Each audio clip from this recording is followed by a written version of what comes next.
bem, Rosane me passa um textozinho de Kardec, né?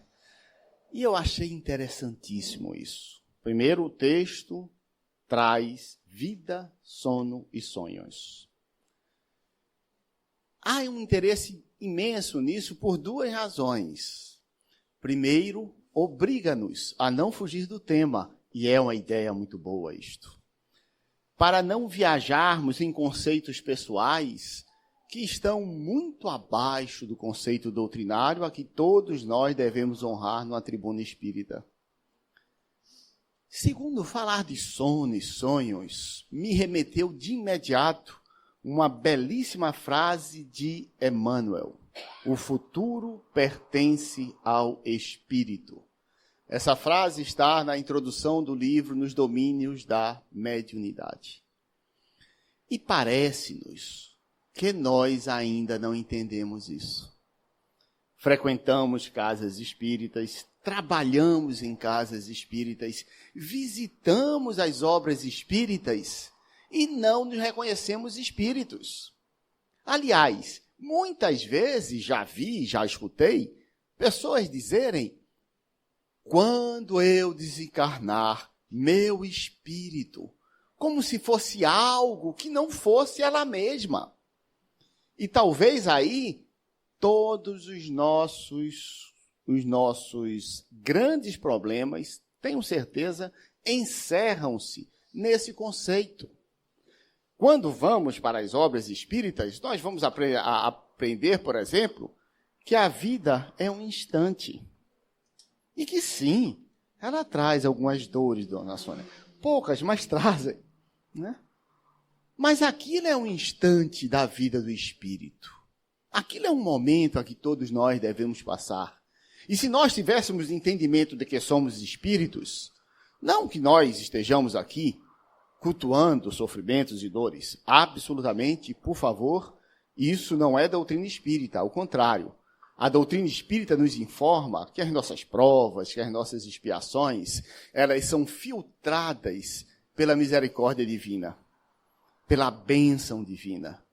E aí, cheio de coragem no plano espiritual, pedimos algo e o alto faz: menos, filho. Faz ao menos isso.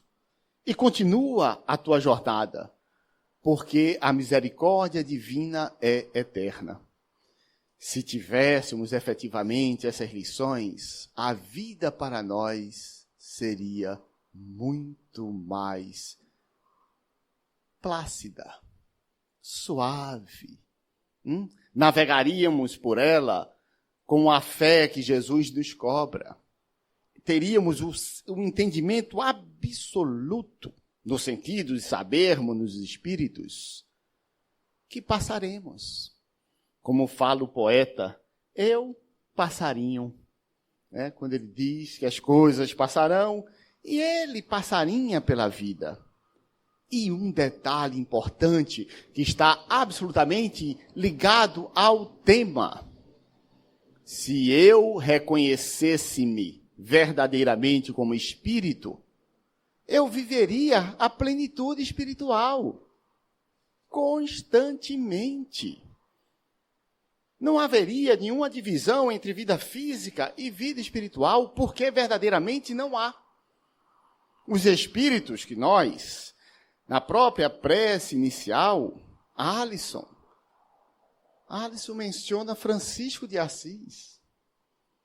Ora, não é uma menção de um espírito que tem uma expansão tão absoluta que certamente, através das suas vibrações, toca-nos, como toca também lá em Assis.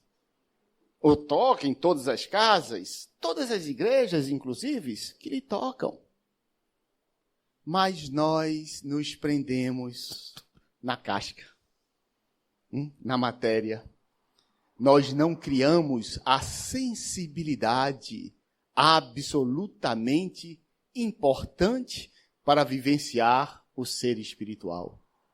Limitamo-nos pelo corpo. Nossa visão é limitada pelo nervo óptico. Nossa audição, absolutamente limitada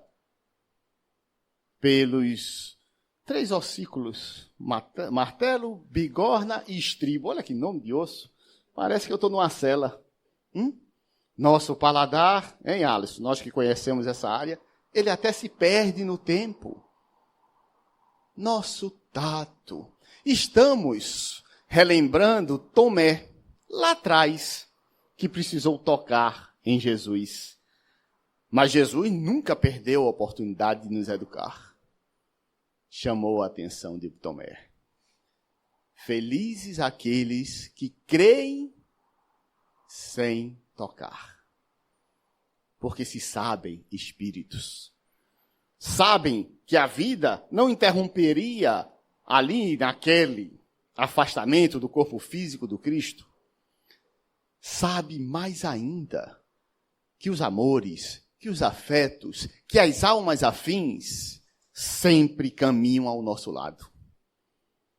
Então, se tivéssemos realmente a convicção de que o futuro pertence ao Espírito, como chama a atenção nosso querido Emmanuel, viveríamos no futuro.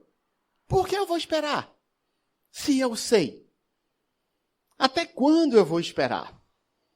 Conhecemos, todos aqui conhecem, para ficar no Chico Xavier, que viveu a plenitude espiritual em vida.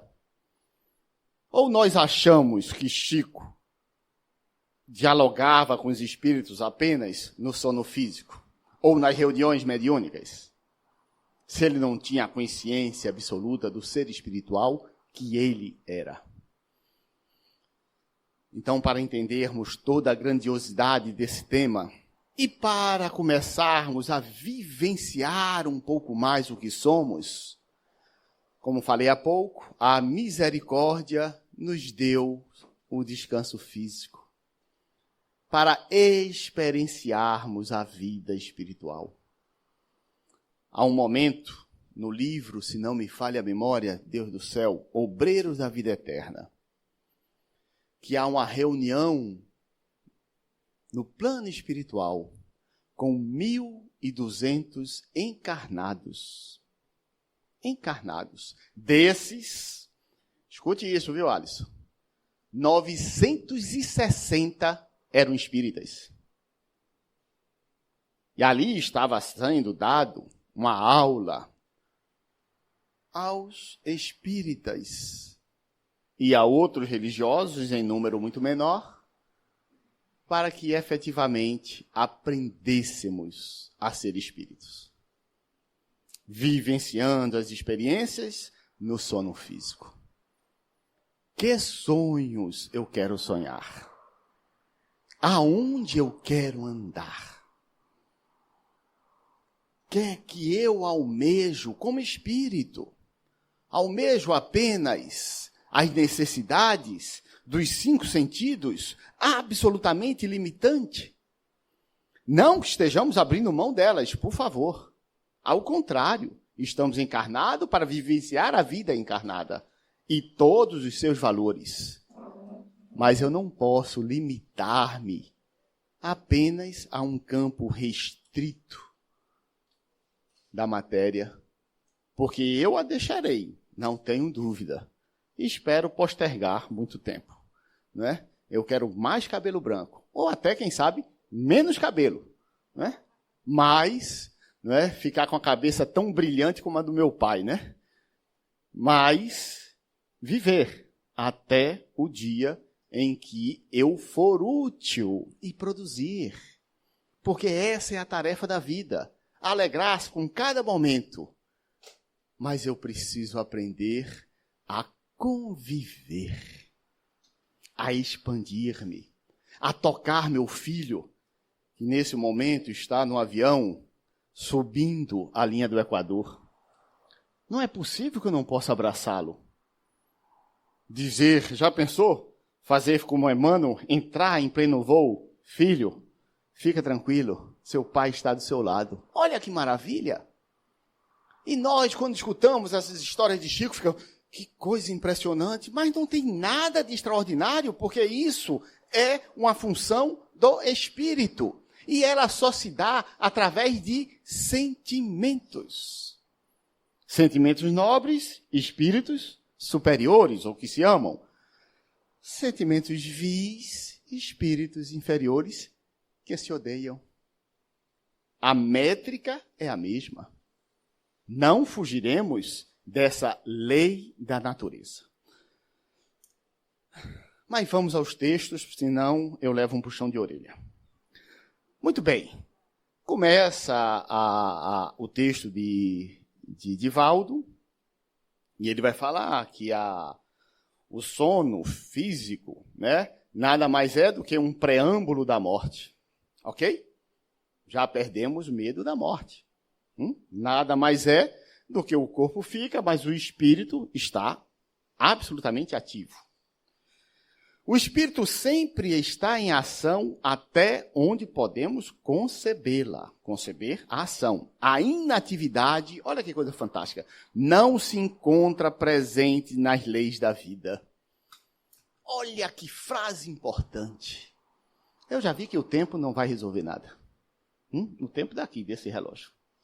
Porque quando eu paro numa frase dessa e me diz que a inatividade não é humana. Não é humana. Eu preciso entender isso, mas como? Certo? Eu vou curtir minha preguiça. A preguiça já é uma atividade desumana. Desumana.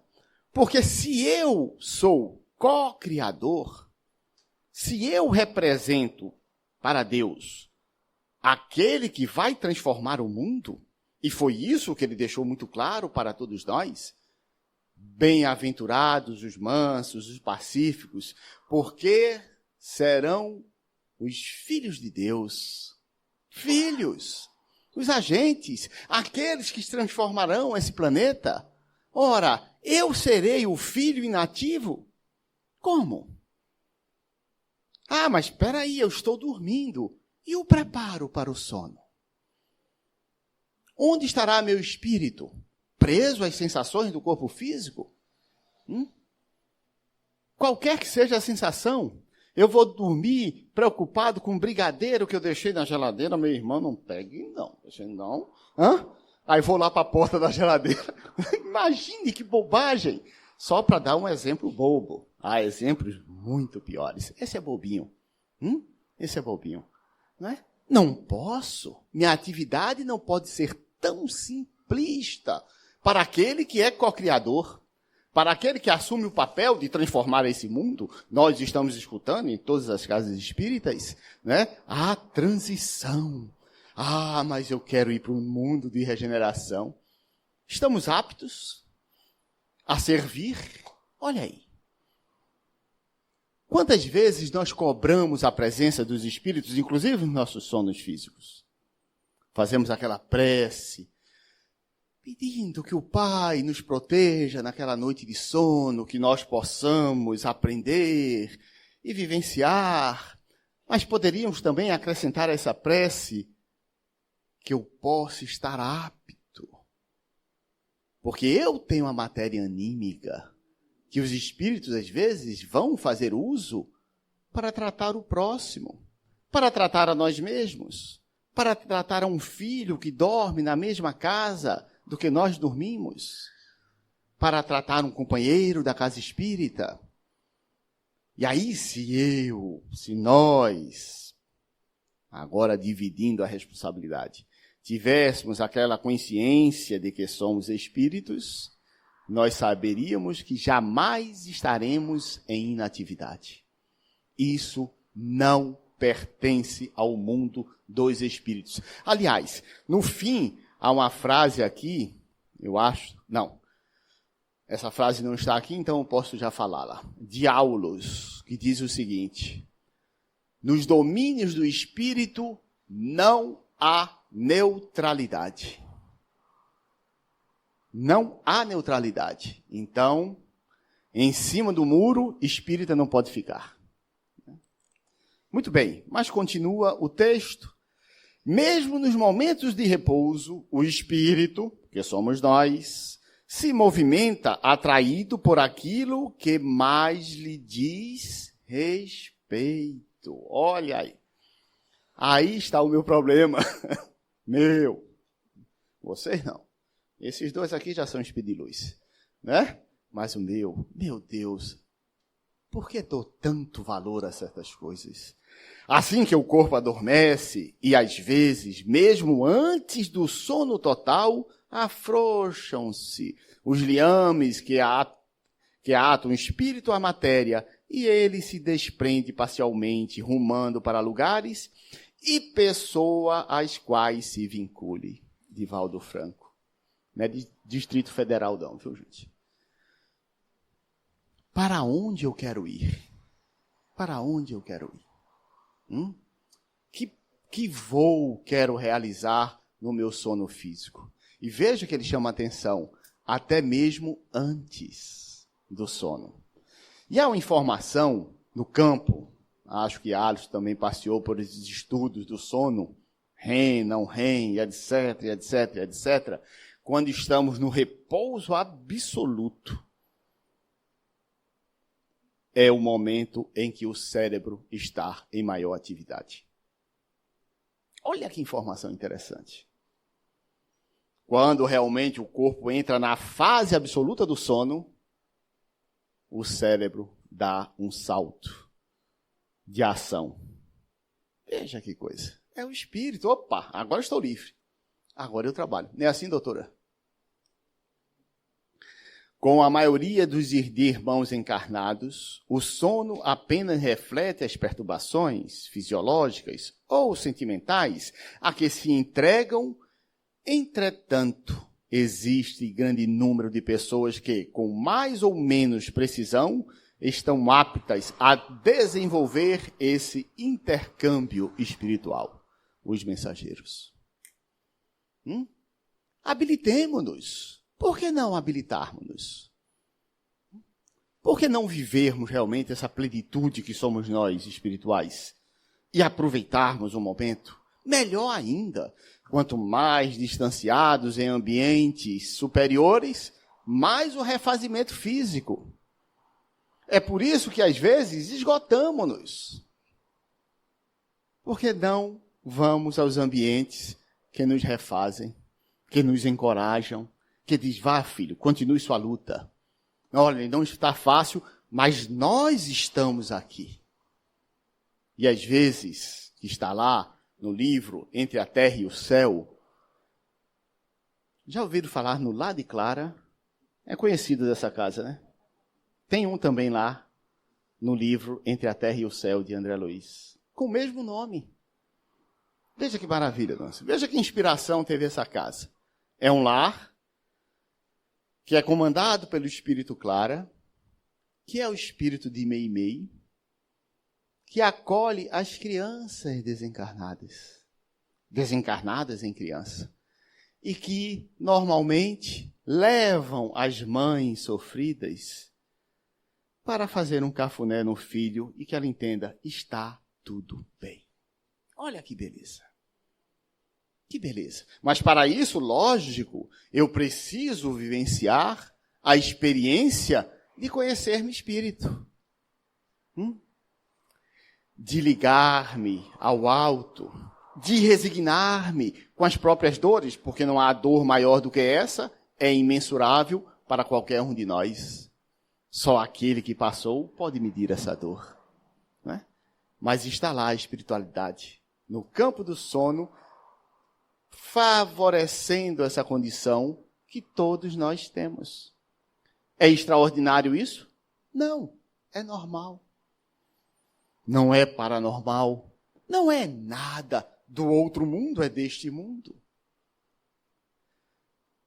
Mas nós ficamos presos apenas ao cheiro, ao toque, porque não aprendi a amar na dimensão espiritual. Olha que coisa importante. Nossos amores aqui, inclusive, são quase uma posse. Nós ainda nos dirigimos a dizer minha esposa, meu esposo, meu filho. Quando a gente fala nesse tom de suavidade, maravilha. Quando fala é meu, veja que perigo. Quando os espíritos são livres, absolutamente livres. Quando o amor de verdade liberta. Ao contrário, até diz, se a felicidade é longe daqui. Como é? Lisbela e o prisioneiro. Vá e seja feliz. Daquele final do filme, né? Em que o pai, aquele delegado, tal, não sei, grita para sua filha. Aquilo é uma sensibilidade absoluta do poeta, que entende que toda aquela fortaleza liberta, porque aquela fortaleza ama. E aquela fortaleza toda que retrata o filme, quem não viu, quem não assistiu, assista. Aquela fortaleza mostra que há muito mais amor no sentimento que na sensação. E jamais aquele pai se afastará do filho, ou da filha, no caso. Temos tudo isso. Mas continua, ainda em Os Mensageiros, a crença na vida superior é a atividade incessante da alma. A ferrugem ataca a enxada ociosa, evidentemente. O entorpecimento invade o espírito vazio de ideal criador. Olha aí. Olha aí. Se nós somos co-criadores, eu não posso permitir não criar. Aliás, eu crio constantemente. Então eu preciso criar o meu próprio mundo. Mesmo que o mundo se mostre algo tão difícil para nós, eu tenho o mundo a que eu me projeto. Jesus viveu nesse mundo? Deixou de ser superior por isso? Pleno. Saúde, minha filha. Pode espirrar aqui dentro, não tem problema não. Chico viveu conosco. Francisco de Assis encara o ferro nos seus olhos numa resignação e numa plenitude, numa consciência espiritual absoluta. Absoluta. Então eu preciso criar esse mundo para libertar-me, mas é isso que Jesus quer dizer quando nos chama a atenção que nós conhecêssemos a verdade. A verdade é o Espírito. Para que eu me liberte, para que o mundo não me seja tão penoso e para que eu viva a plenitude espiritual. Porque todos nós vamos ver no Evangelho as fugas do Cristo, que deixava os discípulos, fiquem aí, que eu vou para o meu ambiente, eu vou ter com um pai. Há uma passagem, perdoe-me até agora eu falei nisso, eu não posso deixar de falar da mais bela passagem de Jesus sobre a vida física. Quando Jesus multiplica pães e peixes, né? Certamente ele estava exaurido de tanto matéria anímica, física, que alimentou aquela multidão de pessoas. E pede aos discípulos que vão na frente. Depois eu atravesso o lago. Os discípulos não discutiam mais com Jesus. Ele fala, ele vai atravessar. Como eu não sei, mas ele vai arrumar um jeito e é capaz de chegar primeiro que a gente. E Jesus foi ter com o Pai, faz aquela prece. Imagine que nenhum de nós poderia ver pela luminosidade.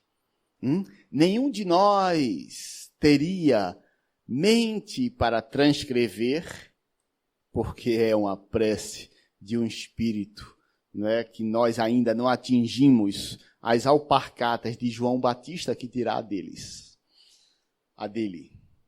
E daqui a pouco, Jesus começa a andar sobre as águas e vai de encontro aos seus discípulos. Olha que coisa fantástica, né?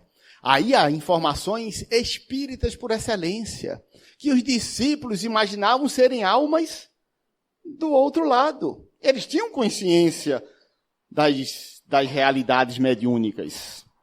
E como eram discípulos, igual os espíritas, quando vem uma alma, tem medo. Né?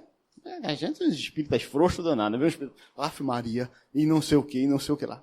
Tiveram medo, até que Pedro percebe que é Jesus. Olha que maravilha. encanta-se pelo Cristo. Encanta-se, imagine. Nós não tínhamos energia elétrica, aquilo estava em escuridão e vem aquela luminosidade andando sobre as águas. Eu posso, pedido de Pedro, vem filho, vem. E Pedro sai do barco e começa a andar para o Cristo. Aí, como acontece na vida de todos nós, vem um vento. Se o evangelho fosse escrito por um nordestino, ia falar, um vento no cangote. Aí Pedro já teve medo, começou a afundar. E Jesus faz, por que duvidaste? Por que duvidamos? Por que duvidamos da nossa capacidade espiritual? Por que duvidamos de enfrentar a vida? Água sempre foi simbologia da vida. Nós fomos feitos para andar sobre as águas, sobre a vida. Por mais que ela se apresente dolorida, sofrida, tumultuosa. Mas se nós tivéssemos naquele momento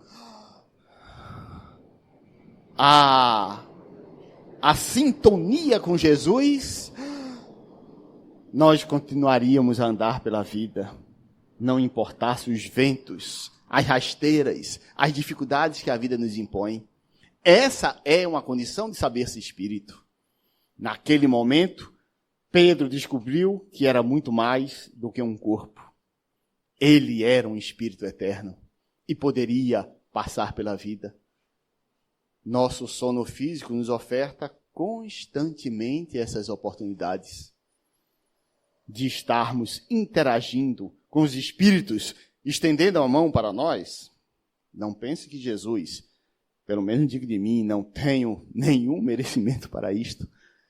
Mas ao menos nosso guia, vem André, vem, vamos, continue firme nos bons propósitos, na luta. Eu sei que será difícil, mas nós não abandonamos a quem amamos. Se nós encarnados não, imagine os nossos espíritos superiores. Olha que relógio tirano. Eu já vou pular isso, senão eu não leio o texto. Voltemos ao texto de Divaldo. Como é, meu Deus? Vale acouto de vadios, ou seja, num ambiente de vadios. Os que ali se encontram comprazem-se nos mesmos gostos que os reúnem. Simples. É fácil isso. É fácil entendermos isso. É fácil. Quando vamos a um ambiente que nos é muito prazeroso, nós nos sentimos bem. Nem necessidade física nós temos. Nós não temos necessidade de alimento. Aliás, nós nos sentimos alimentados para qualquer lado. Se o que me alimenta são, entre aspas, os inferninhos do mundo, ok. Alimento-me dele. Se o que me alimenta são os ambientes nobres, maravilha. E ambientes nobres, atenção, não precisa ser apenas a casa espírita ou os templos religiosos. Eu posso fazer da minha casa um ambiente do meu descanso, da minha alegria, que nós não estamos vendo isso. As pessoas estão fugindo do lar. E tome emendar happy hour com happy hour, com happy hour, esquecendo-se de chegar em casa, certamente porque a casa não é mais o seu ambiente. Olha que coisa difícil. E vamos entorpecendo o mundo e convivendo com os espíritos que se entorpecem. O mesmo ocorre num recinto reservado à cultura ou à arte, à fé ou ao trabalho. Há leis de afinidade que respondem pelas aglutinações socio-morais e intelectuais, reunidos os seres conforme os padrões e valores nos quais se demoram. Há uma passagem interessantíssima também no livro André Luiz, que traz Ele, no plano espiritual, ele vê um quadro e fica impressionado. Mas eu vi este quadro, está no museu tal, etc, etc, pintor tal. O espírito fala a ele: André, lá está a cópia. Como o espírito era ligado às artes, lógico que ele vai para aquele ambiente. No próprio texto traz a ideia da primeira e maior doutora da Igreja Católica Apostólica Romana, Teresa d'Ávila. Teresa d'Ávila, ela era uma doutora, um espírito nobilíssimo, que sai para ofertar amparo às almas sofridas e volta e retrata o inferno. Porque na sua leitura teológica católica, ela teria visitado o inferno naquela noite. Não foi com temor. Ela foi amparando. Olha que coisa fantástica. Porque mantém a sua plenitude espiritual. E lógico que traz a leitura física, traz os senões que a própria matéria pode estabelecer. Então, esses são os grandes espíritos. Há uma música belíssima, mas aí não foi no campo dos sonhos. O próprio Einstein, quando ele estava diante de um problema que não conseguiria solucionar, né? E esses homens, muito antes de serem os grandes físicos, eles eram grandes matemáticos. Porque a física, para se fazer verdadeira, ela demanda de um conhecimento matemático absoluto. E o Einstein, quando ele tinha grandes dificuldades em equacionar aquelas ideias, ele dizia: eu durmo, eu vou dormir e sonho, olha que beleza, e sonho com as respostas a que eu queria. Evidente, lógico, ligado a esses espíritos absolutamente superiores, né? Eu, particularmente, permitam-me essa particularidade, eu sei que isso está sendo gravado, né? Tenho um respeito e um carinho ao Sir Isaac Newton. Porque era um espírito muito nobre, né? E ele disse que a sua maior invenção, maior doação à humanidade é saber que existe um ser, uma inteligência superior que tudo comanda, que tudo ordena. Aí, às vezes, eu penso que ele respondeu a número 1. Em outras palavras, certo? São espíritos muito nobres e convivem nesse ambiente de nobreza. Nós poderemos construir o nosso, sem tanta grandiosidade, ainda. Parcialmente liberto, continua o texto de Divaldo, pelo sono o espírito segue na direção dos ambientes que lhe são agradáveis, durante a lucidez física, ou onde gostaria de estar, caso lhe permitisse as possibilidades normais. Então, dormimos, não há inatividade no campo do espírito, nós vamos para onde quisermos. Ou nós seremos levados pelas nossas opções mentais, pelas vontades a que nós sugerimos a espiritualidade. E aí vem não vou nem... Veja, isso é a introdução do Livro dos Espíritos. Não posso, eu tenho que ler, né? Os espíritos exercem incessante ação sobre o mundo moral, mesmo sobre o mundo físico. Atuam sobre a matéria e sobre o pensamento. Os espíritos, nós, constituímos uma das potências da natureza.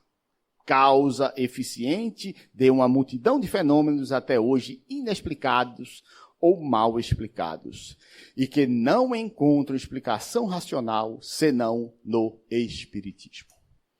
Nós somos essa potência da natureza. É porque nos limitamos. Nós não entendemos ainda o potencial de uma prece. Recentemente, um neurocientista ficou impressionado. Isso correu pelos WhatsApps, né, em vários grupos. Não sei se Alisson recebeu. Se não recebeu, eu vou procurar, que eu salvei o vídeo. Né? Ele faz uma experiência com 1.000 doentes em estado de coma.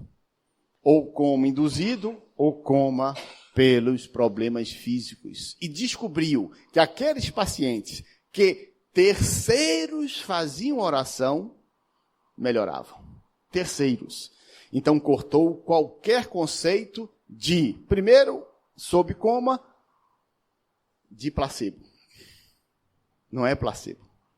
Descobriu ali, é uma prova científica, de que a oração transforma o corpo. E a oração de terceiros somos nós. Nós oramos, todos nós, eu não tenho dúvida. Mas às vezes até tomando passe, será que deu certo? Será que eu recebi algo? Né? Porque duvidamos, porque não ampliamos a sensibilidade espiritual que somos nós. E quando nós vamos ler as obras de André Luiz, quando ele fala que o Espírito depositou a destra, mão direita, sobre o tórax daquele convalescente, e ele vê uma luminosidade, e ele vê as coronárias sendo, antes dos estentes, né, sendo desentupidas, permitindo que aquele espírito tivesse uma moratória para resolver seus problemas. Mas quem faz isso somos nós, espíritos. Mas nos negamos a ser espíritos. E vamos ler nos livros e nos encantamos, esquecidos de que nossa ação é constante, que nós somos uma verdadeira potência. Nosso espírito do sono procura os afetos e atenção, ou os desafetos do caminho para acertar as próprias contas. Não convém, aí vem a espiritualidade, veja como eles são bondosos conosco. Está falando um caso de desafeto.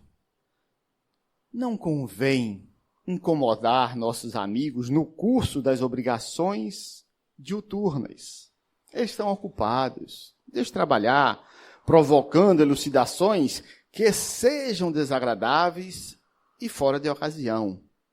Aguardaremos a noite, porque enquanto o corpo físico se refaz, a alma invariavelmente procura o lugar ou objeto a que imanta seu coração ou o coração. Eles são de uma leveza. Perturba agora não. Deixa dormir. Aí aqui eu vou chamar. Vem um espírito amigo. André, meu filho, é esse caminho efetivamente que você quer para você? É isso mesmo? Porque se faz isso em vigília conosco, santo Deus, a gente perde as pernas.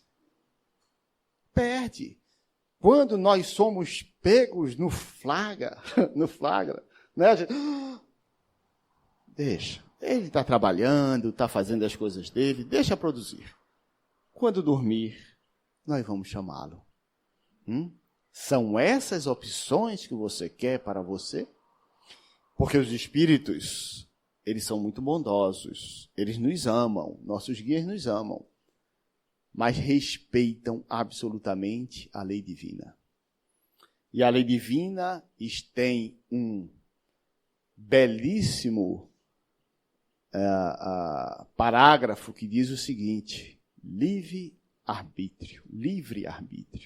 Lógico que limitado na nossa condição, mas nós ainda temos condições de escolher. Então, no campo do sono, eles nos chamam a atenção. Mas vamos continuar, que o relógio continua rodando. Quando o espírito ainda mantém, voltamos ao texto, quando o espírito ainda mantém resistências que resguardam da vulgaridade, da aberração, retorna desses antros de réprobos, e padece pesadelos horripilantes. Todavia, se já chafurda nos mesmos ignóbeis comércios da insensatez e da loucura, veja o que Divaldo chama atenção. Olha, quando a gente vai a esses ambientes, num momento de desequilíbrio, isso nos impacta.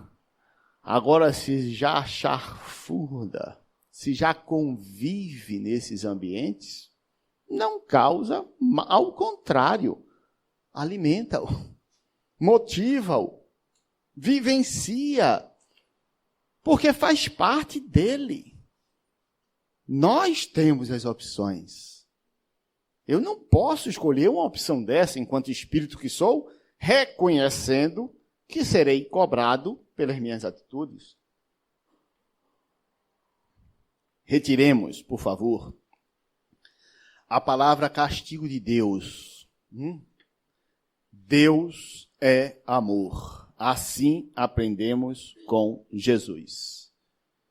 Soberano amor e soberana justiça. Ele não castiga. Nós vivenciaremos os nossos próprios atos. Então, se nossas opções são chafurdar, como está no texto aqui, esses ambientes, de insensatez e loucura, volve ao corpo aturdido, embora fixado no que ele cumpre executar, como autômato, qual foi vítima de hipnose profunda. Esta, porém, não lhe é imposta, pois que foi buscada espontaneamente. E talvez, Alisson, das nossas conversas na antecâmara, que a gente fica conversando, não fica rezando não, viu? A gente faz uma precezinha para vir, lógico, mas a gente conversa de tudo. É este o grande problema que às vezes vemos na doutrina, que busca cabides onde não podem ser amparadas. Busca ideias que não condizem com a própria doutrina. E vivemos hipnotizados, acreditando nesses sonhos absolutamente vulgares da viagem espiritual a que todos nós poderemos realizar. Toda essa informação que Divaldo nos traz é para acabarmos de vez com o conceito morte, que nós ainda colocamos. E perdoe-me a gravação, isso foi um conceito criado circularmente pelas doutrinas, que sempre cultuaram a morte. É tão inaceitável isso, puxa vida, isso está... Não vai nenhuma crítica aqui, por favor, à igreja, porque temos consciência absoluta que há almas tão nobres lá, que nenhum de nós pode confrontá-la. Mas há conceitos. O conceito da morte foi um conceito criado pelos homens. Esse conceito está tão enraizado em nossas mentes que num dos sacramentos a palavra dita é até que a morte os separe. E nós começamos a conceituar que morte separa as pessoas. Jamais. Jamais a morte separará almas afins. Porque ela não existe. E quando Divaldo faz esses estudos, ele quer dizer, olhe, não se preocupe, porque o sono é uma morte. O espírito está liberto. E é só isso que acontece. Nós precisamos, enquanto espíritas, matar verdadeiramente a morte e conscientizarmos de que somos espíritos. Se pudéssemos, nesses exercícios de criar esse sentimento espiritual, nós viveríamos a plenitude com as almas afins que partiram, porque elas não estão distantes de nós. Mas também saberíamos, e como saberíamos, que manter o rancor, o ódio, o desamor, nos aproxima dos desafetos. Veja que coisa absurda. Duas maneiras que temos de nos ligar às pessoas, amando ou odiando. Qual vamos escolher? Amando ou odiando? Puxa vida, tão simples, tão fácil responder. Então por que ainda guardamos rancores? Porque às vezes batemos no colo de Dona Sônia e vamos falar de um ato que aconteceu há 20 anos atrás. Para esses nossos obsessores que chegam, batem a nossa porta, olhe, ele tirou meu carro há 50 anos. Filho, você é muito mais do que isso. Olhe, ele me frustrou, que maravilha. Você deixou de ser enganado ou enganada. Está liberto, porque não foi você o agente do escândalo. Agradeça a Deus. Agradeça a Deus. Então nós precisamos mudar o conceito nosso. Porque nós somos capazes de dizer, eu estou morto. Já escutaram isso? Pessoas falaram, eu estou morto. Mas como está morto? Logo você que é espírita. Ou seja, você está abrindo mão de criar, de fazer, de pertencer ao plano divino? Porque frustrou-se. Mas e quem não se frustra? E se Jesus se cansasse de nós? Imagine. Nós diríamos, motivo tem. Pelo menos de mim. Motivo, ele tá, vai André, tá, desisto. Vai, vaza. Jesus moderno, né? Vaza, né? Mas não se cansa. Por quê? Porque ama incondicionalmente. Porque sabe que nós somos filhos de Deus, como Ele o é. Por isso que Ele teve a coragem de dizer, tudo o que fiz, vós poderais fazer, e muito mais. Não é que nós faremos mais que Jesus, não. Jamais. É que nós não sabemos o que Ele fez. E o que Ele faz. Por isso que vocês vão fazer muito mais, porque o que vocês viram de mim não é nada. Não é absolutamente nada. Vamos pular um pouquinho para ver se a gente anda aqui. Puxa vida. Pular mais um pouco. Livro dos Médiuns, tópico 227. Fácil de gravarmos. As qualidades que, de preferência, atraem os bons espíritos são. Vamos ler juntos, quem tem bom de vista. A bondade.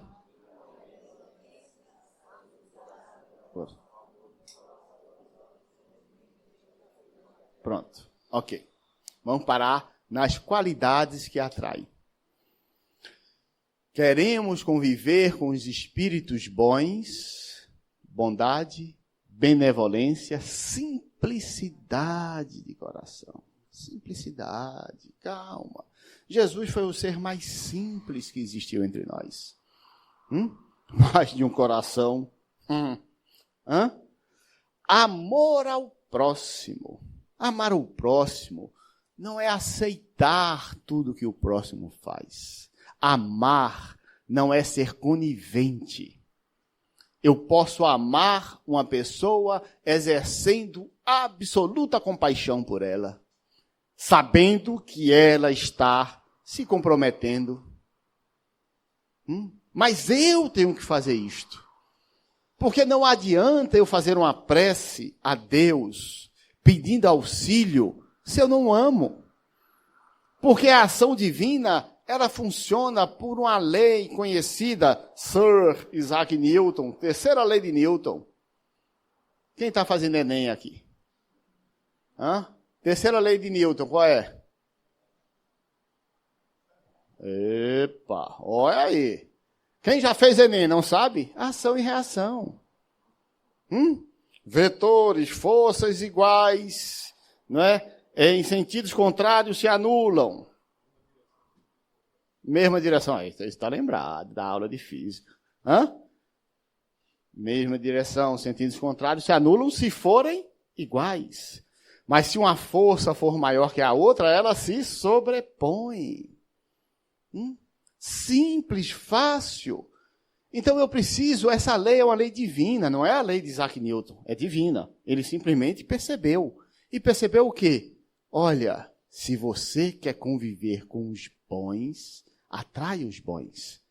sendo bondoso, sendo benevolente, sendo simples, tendo simplesmente amor ao próximo, que pode significar apenas compaixão. Ele pode estar longe da gente, ela pode estar longe da gente, nossos governantes podem estar longe da gente, e eu tenho absoluta, confesso a vocês, não gosto não, mas tenho absoluta compaixão. Porque sei que é uma responsabilidade tão grande e que estão jogando fora. Fora a oportunidade de fazer algo de bom para seus espíritos. E talvez não tenham mais essa possibilidade. Meu Deus, o que vocês estão fazendo? Amar é isto. Desprendimento das coisas materiais. Desprender, não precisamos fazer o que Francisco fez, desnudar-nos, que seria um escândalo aqui, pelo amor de Deus. A gente levaria logo para a desobsessão. Desnudar-nos e deixar tudo. Não. Desprender é não estarmos presos. É fazermos uso, dando valor a todas as coisas. Está lá na parábola dos talentos, multiplique. Multiplique. Qual foi o servo mau e infiel? Aquele que enterrou o... E enterrou por quê? Teve medo. Medo. E isso é que nos restringe. Eu tenho medo de fazer. Eu tenho medo de viver a plenitude espiritual, porque viver a plenitude espiritual vai me fazer desapegar de muitas coisas. E eu ainda sinto tantas necessidades da matéria, mas eu posso vivê-las sem que elas estejam à minha frente. Eu posso humildar-me, posso. Mas fulano está errado. Eu sei que está errado, mas qual o problema? Qual o problema? Mas assim você está sendo enganado. Ora, se eu estou sabendo que estou sendo enganado, eu não estou sendo enganado. Simples assim. Simples assim. E vivo a minha paz.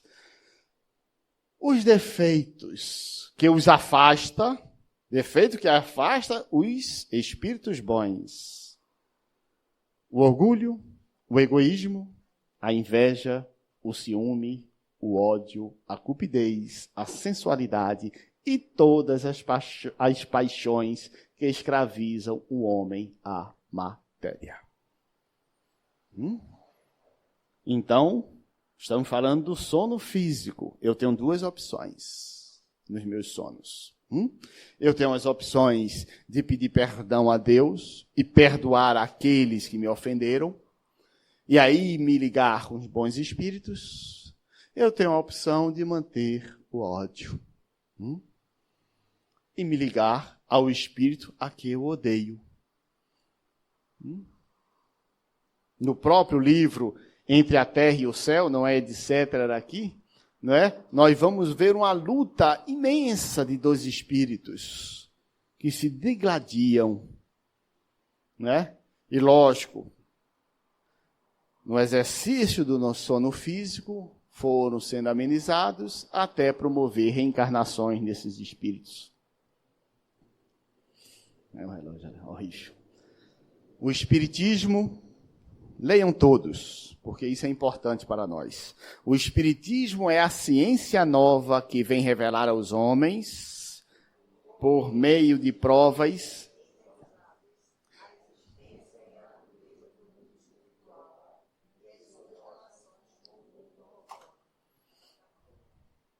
O que vocês acham que é o mundo espiritual? Vocês acham que o eu não interage no meu corpo? Eu sou um espírito.